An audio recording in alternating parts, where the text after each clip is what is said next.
I think it's pretty obvious we don't know what we're talking about, so I think everything's good. Now y'all know what's wrong with me. And on that note, I don't even know if it was bad breathing. I just know that it was bad on our part. Go support your team. Go Yes. support band, cheerleaders.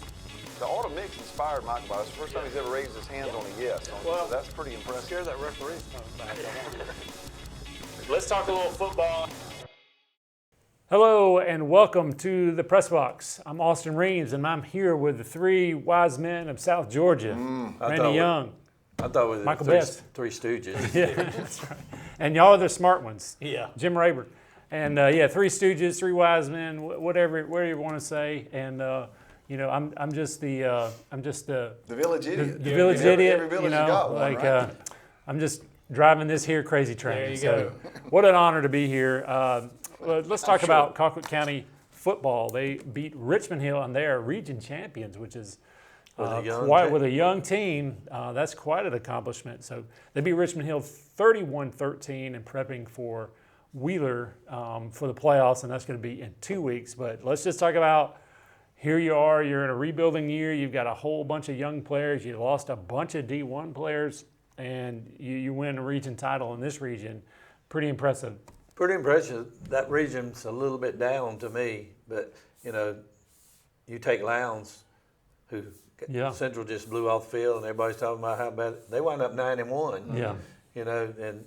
And Richmond Hill has had a pretty good season. They went up 7-3 and missed the playoffs. Mm-hmm. No power rankings there to help them. Yep. Yeah. Camden County looked pretty good as well. Off and on. I guess maybe their offense is starting to figure things out, but anyway, I know you've had some connections. They just had a hard time stopping people. I Yeah. mean, they scored points. But the thing about this Colquitt County team that's very interesting, you look back at the struggles they had at the beginning of the year, all those growing pains that they went through seem like they're paying off. Tough schedule at the front. Big time, Yeah. big time. And I think this young team might not be quite as young anymore. And really playing with a sense of confidence. Got to watch the highlights on Channel 6 the other night of the Richmond Hill game. Their line of scrimmage, their offensive line is playing really, really well. And Richmond Hill's got a pretty steep defense. Yeah, their defense is good. And anyway, Colquitt County getting their wheels under them at the right time and getting that experience that you need through that tough schedule to make a run, I think.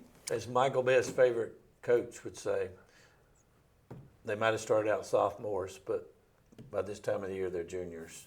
And Yeah. who's his favorite coach? We got a lot of them now. Mike Hodges. Mike Hodges. Mike Hodges, yes, sir. And got a point though. Yeah. They're definitely going into the playoffs on the right. I thought of a lot of other things he said. That wasn't one of them. So in 2 weeks they'll play Wheeler. So Wheeler has some historic games that they've played with Thomasville back in the day. Only but once. We've Only one. Only Remember played them well. one, But one it was- game. it was And Michael four. Best was not on the field with William Andrews. But you remember that game though.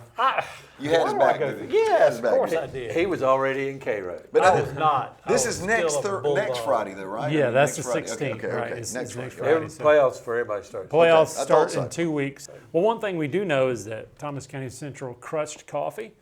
And so that was Was it decaf? Crushed Was it them. de- They decaf or decaffed regular? them. They were more decaf. The Yeah. score was 38 to period. To blank. 38-7. 7. Yeah. They slacked up for a few minutes. Yeah. No they should've left typos. it blank. This Huge. script, who wrote this script? This is terrible. Hey, I'll tell you Who what, wrote I was this? there, huge confidence builder. Yeah, I mean, Oh, It here wasn't. we go. that program Hey, needed it listen, too. I left more confident. It was confidence everywhere. Just being around them. Just being around them made me more confident. I'm glad that helped you out, Michael. Yeah. That's the least we could do. Golly. So you brewed coffee and enjoyed the taste. Solid win for Central. You got two a good win over Styles, right? I mean, they're kind of a run game, Well, and it was- you figured out, Well, how and to I'm do going to that. get Michael's thoughts here in a second, too, because I think he'll agree with me. There were some things in that game to me that were kind of odd. But you've got a team in Colquitt County with 10 of 11 starters back from a defense that was a historically good defense, winning a state championship for them last year, 10 seniors on defense. And that's where they hang their hat. I mean, they were in the top 3 in the state scoring defense in Class 5A. And I said last week I was interested to see how our coaches would attack that because, again, very, very good defensive team. Turned out we went to the back of the playbook and then some. Had a flanker pass for a touchdown, a halfback pass where interference was called in the end zone. We had an onside kick that we recovered. Special teams got in the act. We had 2 punts that were returned for touchdowns. And our defense played really well. I think Colquitt County, the thing that was intriguing to me We've got them 14-0 at the end of the first, 24-0 going in at the half. And you're kind of thinking, okay, they're going to open it up here because they are a ground-based team. That's what they want to do is run the football. They came in with the top rusher in the region in Tyrese Woodgett, who's a good-looking athlete. A big line of scrimmage. Man, they were huge. They get their opening possession to the third quarter, and they go right down the field. About 4.5-minute drive, 60 yards or so for their only points of the night. So now it's 24-7, and you're kind of thinking, okay. And Jim, I remember you guys played somebody a handful of weeks back where you said no sense of urgency. They just did what they did. Jeff Davis. The exact same. Jeff Davis. Same thing here. They get the ball back, and they start lining up toe-to-toe and running the ball. And we shut them down. Defensively, again, played really solid, and we scored 14 more points, and it ended up being 38-7. But I found that kind of odd. There was no sense. But of course, that may just be who they are. They are. They've got 600 or so passing yards. They don't like throwing the ball. We just put them in a spot where they were having to play from behind instead of ahead, and that's where you want a team like Coffee County. The other thing too is why would somebody punt to you guys? Well, no, just punt out of bounds, right? Yeah. How many returns? Dee's got 5 of them this year, and Kobe Carnage has 2.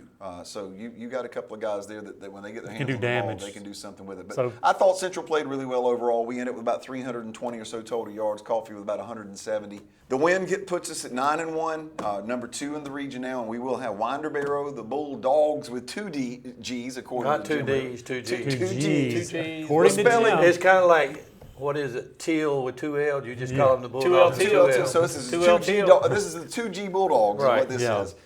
And they hang their hat on their offense. They've got a quarterback that's thrown for over 2,000 yards, a running back that's going for over 1,000.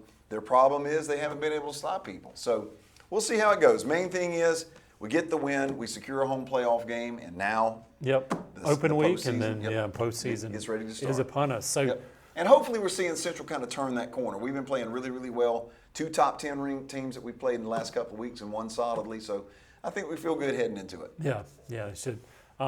Cairo loses feel confident.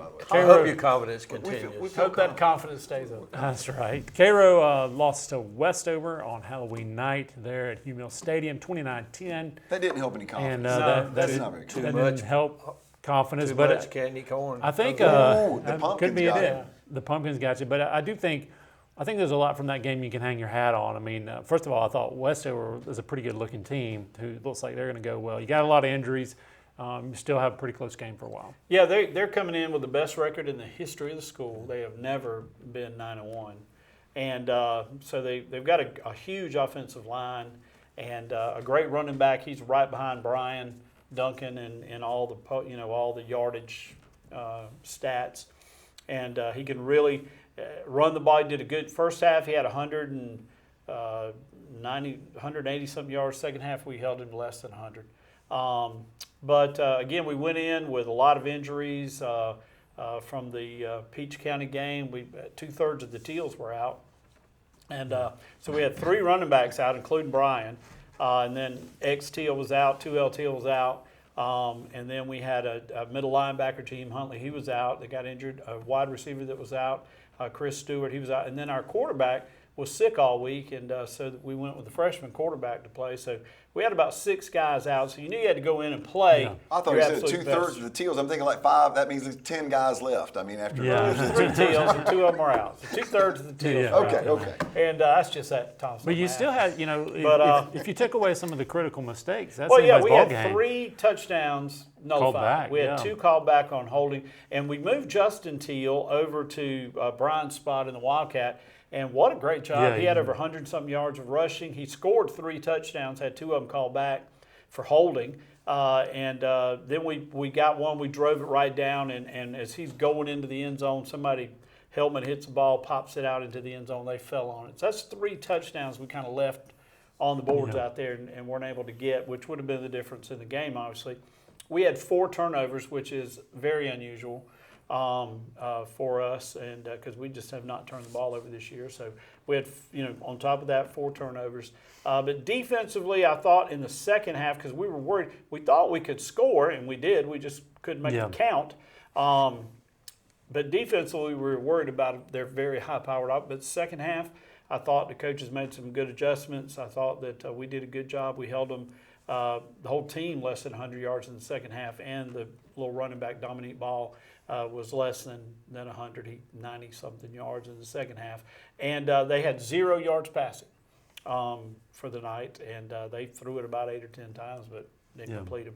And we had a couple of turnovers we got away from them, but very disappointing because we wanted to be, try to get that second place. It did come out, but we knew our hands were tied, and we just had to go do the best we could. The good news is this open date that we talked about. You're going to get healthy. We're going to get healthy, we hope, and Healthier, for sure. Healthier, try to get all them back, get all them teals back at least, and try to get as many of our guys back in there and take a run for it. Yeah, and to me, you're gonna. I think this team, maybe with the streak kind of breaking, you're probably going to come in angry a little bit, which you can tell when teams play angry that they got something to prove, and this team does in a good way. I think that's going to bode kind of pretty well for them coming into the playoffs. Yeah, they're very young. They have we started a lot of sophomores on the defense, and they've been taken advantage of a lot early in the year. They've got better, and then there were times they got worse, and so they're growing and learning. Our two lines, offense and defensive lines, are the most senior dominated, and they've played really well. But again, when you've got so many kids out, I was impressed with the fact that Ronnie Huntley, who is like the fourth string runner that comes in and runs behind the Teals and behind Brian, he had 160 yards, I think, on the night. So he had a good. So it makes you feel good that when you don't have somebody like Brian Duncan that's going to get 200 yards and you take him out, you got two backs that combine for over 300 yards. That's pretty good. So who's it looking playoff-ish? Do you have any idea? We may play y'all. I don't know. I mean, we may just play both y'all in a doubleheader. I don't know what's going on. Okay. We've looked at it. It changes from day. I saw Douglas of Atlanta. I saw Oconee County.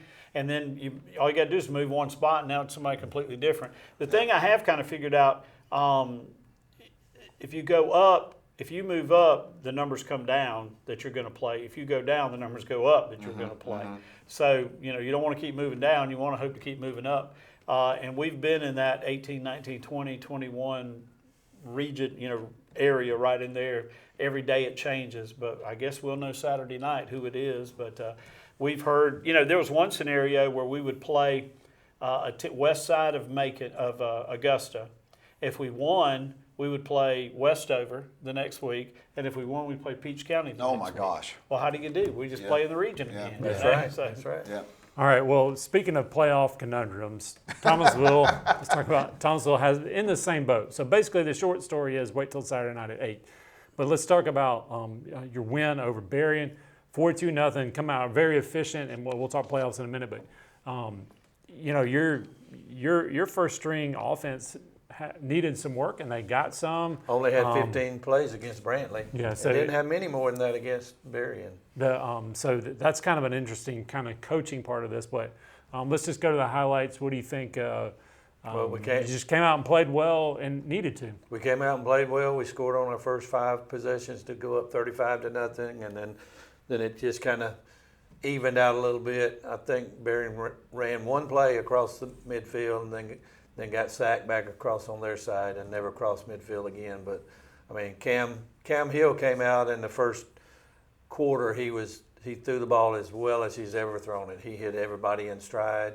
After that, I think his focus got a little off, which it would, because we're running away with it. But the first series, Leland Chapman scored on the first drive. He was a running back. Then came in Levante Cole. He scored. And then comes in Ant, and Ant gets one carry, and he's gone. So he got a couple more. But I think Ant surprises everybody because he looks like he ought to be playing junior high football. But he don't play like that. But he does not play like that. He can fly, and if he gets in the open field, nobody, but maybe Bryce Duncan might could. Brian Duncan might could catch him. But anyway, great night all around. We did score. Later on, the starting offense stayed in a little bit longer because we haven't played. You need the reps. Now the defense, they started subbing on them pretty quick because Berrien was in the flex, and they ran the ball. They were a lot like Jeff Davis. They took a lot of time off the clock in between. They huddled up. Then they come out in the shotgun and try to throw it, which they couldn't do. And so it was just, Berrien was who Berrien usually is. other than the Pilcher years, Berrien's really not been very good. But anyway, got great facilities. They've really upgraded everything over there. They've got a nice new field house. They built them a nice practice field off the field house. Everything is so beautiful over there, but something's lacking in the football department because they got good-looking kids. I'd have took several other kids, but it's just lacking. So now you got a week off and then playoffs, and kind of a little more of an unknown for this team. So they've handled that really well. Right. Though. Well, we hadn't going back to Jeff Davis. We played on a Wednesday night before Helene come through, and then we were off, and then we played, and then we played Brantley, and we're off again, and then we played Berrien, and we're off again. So no consistency in the last two ball games. There's really been no competition. Mm-hmm. There's probably more competition at practice than there is in those games. But we got bad news. The one thing that couldn't happen, we were looking for our 32nd region championship, and Fitzgerald has some discipline problems, so they don't take everybody to Jeff Davis, and they're down 20-0 at one time. They come back at half, it's 20-6. Then they get back, and it's 26-20, and Fitzgerald's driving after our game, and all the players, coaches, everybody's standing around watching it. And Fitzgerald scores, and everybody goes crazy. Flag, calls it back. Yeah. So now you're second. Now the three-way tie and the point differential did not matter. Worth County moves to number 1. They're the 19th ranked power ranked team in single A high, but now they're region champions, so they move up ahead of us. We still get the 2 spot. Which is because Toombs got beat, we're either going to be 7 or 8. Yeah. And so. And you still don't know how you're playing. And the bad news we've heard is the worst team in our region is getting along with people, and they would not come to Thomasville before. It may be Bacon County, but we're hoping not. They had 10 players kicked off for the fight against Brantley County. So come on. Yeah. Georgia High School ought to say no. Y'all are not eligible for the playoffs. But anyway, Dogs don't know who they're going to play. We do know we'll be at home for at least 2 ball games, and if somehow Fitzgerald could beat Applin, we may jump ahead of Toombs, and that may give us a shot to have 3 games at home. You never know. You never know. All right.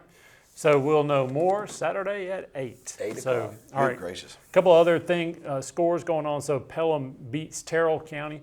That's 26-12, and they'll be playing Johnson County. That was their 400th win in school history. Whoa, okay, cool. For the Hornets? For the Pelham Hornets. Congratulations. Awesome. Congratulations, Coach Hornets. There was a couple of schools that got their 100 in there. I can't remember the other, but I did see where Pelham won their 400th game. So they're traveling to play Johnson County in 2 weeks. Mitchell County over Seminole, 21-14. And they're in that where we don't know where they're going, and they're in the same kind of mix as well. They should be a 2 because Early will be the region one, they're champ, 2. and then Mitchell. So they should be at home at least maybe once, maybe twice. Against who, though, we'll find out next week. That's right. And their region may be like Brooks County's region. I don't know if they got settled. They may not have a lot of private schools to pull out of that classification. And they could be a little bit more More normal. teams got to play this weekend. Hello and welcome back to the college edition. And Who needs to read? I'm glad. All the books are colored. Anyway, I don't know if we can you're reference better what we're off. talking Go on. about. You're good. You're better off. We don't Some things know. are better left unsaid. You're right. Glad the cameras aren't rolling between the takes. So let's just put it that Or way. are they? Camera has been rolling on Carson Beck, and some of these takes of Carson Beck haven't been very good. Although I think he's a championship quarterback, but with issues, right? So Georgia guys over here, is Carson Beck, you kind of have to live with who he is, where he makes some great throws, he's going to win you some games, but he's also going to scare you to death with interception. Is that who he is, Michael? He is very frustrating, I know. But if you've noticed, when he's at his worst, it's when he gets hurried. Yeah. And when he kind of he's had happy feet this Gets a year. little Like, antsy. he really gets a little antsy. And I think it's very obvious that he's missing young Ladd and Brock. Well, and that And he Who counts wouldn't, on though? them. Yeah, that's what I'm who saying, wouldn't? like- But I think he had a lot of confidence in them, and now he has had a lot of drops. There was apparently a little something going on between him and the receiver one time when the receiver was did supposed not to see pick up something. Yeah. didn't, and so, but then there was a situation in the end zone where the receiver showed some emotion too. So there's a little bit of stuff going on between them and the receivers, And but Kirby is going to stand by his man. It doesn't matter to the very But end. that kind of scares you a little bit by saying, like, okay, if my guy needs confidence and he's this. But I do think, and let's give Kirby credit, he knows what it takes to win. I think if he stands by him, then that's the best option for Georgia. I'm going to go with it. If he's going with it, you like going I with told it. him last night. He said the same thing about Stetson Bennett, too, didn't he? He did. Yeah. I stuck with Stetson to the very end. Yeah, he did. At times. There's just not a lot of confidence between Carson Beck and the receivers. And let's be honest, Georgia's run game has been woefully inadequate. I mean, they right now 92nd in the country running the football. That's not Georgia football. This team is built to be a power football team that's run first, pass second. Right now, it's all on Carson Beck. And I think he's putting too much pressure on himself. He doesn't feel like he's got that go-to guy that he can, again, kind of a safety valve type guy. And let's, as is a surprise to no one, Brock Bowers is very good at football. So is Ladd McConkey. And Ladd McConkey doing well in the pros. So, I mean, well, you go further than that. You've got guys like McIntosh and Rosemary Jack Saint who, when they got their hands on the ball, they caught it. And there's just nobody that's been that consistent this year for that Georgia team. The best news is, from what I understand, they may be getting Broderick Robinson, the big running back who's had a sprained MCL back. They have not had a power guy. I mean, Etienne is more of a finesse runner. Frazier, he went down. And he got hurt. And Frazier is about 5'8", about 170 pounds, it looks like. That physical presence that Georgia needs in the backfield, if they get one of those big backs back, I think will make a big difference because they look better whenever they had him in there before he got hurt. And when go back and look at it, one of the picks was deflected. It was some stuff gets blamed on the and then quarterback. one of them was just a bad communication between him and the receiver. But there are times that he'll throw in there'll be Triple three different colored jerseys. Like somebody want to put them aside. So we're wearing red. Yep. Well, the one that was deflected, I remember thinking, even if it's not deflected, where were you going with the ball? Because there was nobody open anywhere. Anyway. Yeah. Well, anyway, I'd rather have Georgia's problems than Florida State's problems. So let's talk about Florida State's problems. And something that's really kind of shocking. The shocking turn of the whole season is, a beloved coach, Norvell, is not beloved anymore. You're that bad from being a darling, genius, offensive-minded coach, a dynamic guy, and I mean, you're kind of on the hot seat, which is crazy to say, but you can't look that bad, and they have looked that bad. Can he save his job? What do you say, Jim? I think his contract saves his job because I don't think they can pay him off. But that just shows you how good a quarterback Jordan Travis was and what kind of leader he was, because when they needed a play, Jordan Travis made it happen somehow or another, and that lifted the whole other team up. Right now, they have no leadership to me, and that may go that falls back on the head coach, but still, you got to have somebody on the field to take charge. Yeah, I think they can. I think you can lead them back, but it's going to be a difficult process. One of the things about the NIL and transfer portal is, like, if things are going bad, they're going to go worse because kids. They just have their foot out the door to begin with, and that's just the way the system is at this point. Yeah, nobody wants deck chairs on the Titanic. I mean, the view might be nice, but again, the end result's the same, and that's not good. Yeah, playing time don't mean everything. That's right. Yeah, so you're going to have a tough row to hoe in terms of getting. You're probably going to have a lot more transfer guys in, but I think it can be done. People don't really talk about Norvell. He's done a really good job of mentoring young coaches. Dan Lanning is one of those. Kenny Dillingham is one of those who's at Arizona State. So he's done a good job of that. I think he's going to have to kind of give some of that up, but also get better recruiters as well. Follow the recruiting trail big time. You're going to have to do well. You see where you stabilize a program if you're bringing in a bunch of good recruits. Jim hit it on the head though. $63.8 million buyout. Yep. Ooh.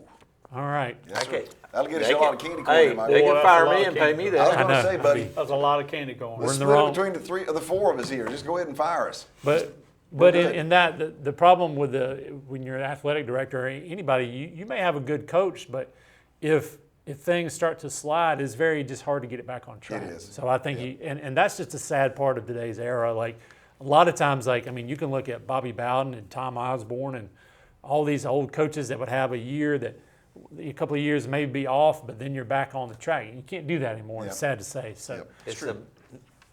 What can you do for me now? Yeah, lately, and Not that, what you've done. Yeah, and that mentality what can you do for me lately only perpetuates itself, which is sad to say. So, but yes, no has done a lot lately. So let's talk yes, no. We're going to get through these very quickly here. Randy Young, Georgia plays average when they're not disrespected.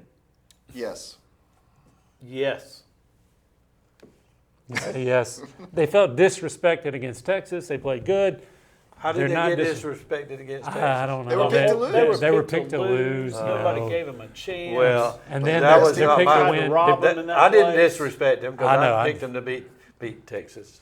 I'll go with the. Yeah, you can go with these two It doesn't guys. matter to me. With Yes. the DAWGs down here, not the Yeah, with the DOGs. dogs over here. All right, Michael Best. Bama LSU winner. The winner of the game this week will get an automatic bid into the SEC College Football Invitational playoffs. You are so wrong. Oh my gosh, you thought I'm going about to say yes, but I'm going to say it with some attitude. All right. Ooh. Just because of that. Bama, yeah. Bama LSU, both with two losses. Winner gets in. I'm gonna say no. Okay. I say no. All right. Too Here we many go. other good teams up there. That's it. We and, know- and the SEC bias does And- not seem like it's pulling its weight the way it has this year. Don't worry. Well, there's It'll always be fine, Randy. There's always Don't get been it. an Alabama-Georgia bias, really. Yeah. I know. I'm just telling you, I can see the path being cleared for Alabama already. If Texas loses at 1 and goes to 2, and Alabama winds up at 2, who you think's gonna get in? Alabama. Texas, more money. Yeah, Texas. I don't know. I can see it all coming out and go, okay, we got these 12 playoff teams. We've decided to do a wild card, and we're going to do Alabama. As a matter Yeah, of fact, holy snikes. All right, here we go. Jim, Oregon will be the only undefeated team come playoff time. Right now you have Army, Miami, Indiana, BYU. I'm gonna say no because Miami somehow wins. Yeah, Miami will win, although when they play somebody good like They you don't know, have anybody left. Clemson. Do they got Clemson? they have Well, if they would play In them a in the championship. championship, It's on or right now it's SMU. What do you say, Randy? I say no. Say no? No. All right. Dabo, he made news today because he was accused of voting twice today. Oh, here Yeah. we go. He's setting one up here, ladies and gentlemen. All right. Hold on to your seats. Dabo was accused of voting twice, but the Clemson fans know that wasn't true because there's no scenario where he would go for two. That joker Is has this a spent, yes, no, or what? spent all week, You're just such a worrying. that. hey-o. How do For you those who didn't watch the Louisville game, he should have gone for two to make it 11 points. Even but he Riley's didn't. sitting He there kicked going, the field goal. what? Yeah, producer Riley's I don't looking know at what the me. answer on that. Whatever. Is there How a would you whatever answer button? it? I don't really think there's an answer. All right, here we go. He just All right, wanted to say Randy. it. FSU has a shot to beat Notre Dame if they show up in NIU uniforms. I think FSU's going to play him tough. Oh, I Randy. just think Oh, they're. Randy. I think it's going to be a better game than I folks thought you think. had more confidence than that to say do. that. Randy, Just, we're not talking about Central. you now. haven't seen FSU play, I obviously. have. No. Yeah, say no. They could show up in Ohio State uniforms. and still There we lose. go. I know exactly. All right, FSU fans would watch another year's worth of political ads to keep from watching this team. What do you say, Jim?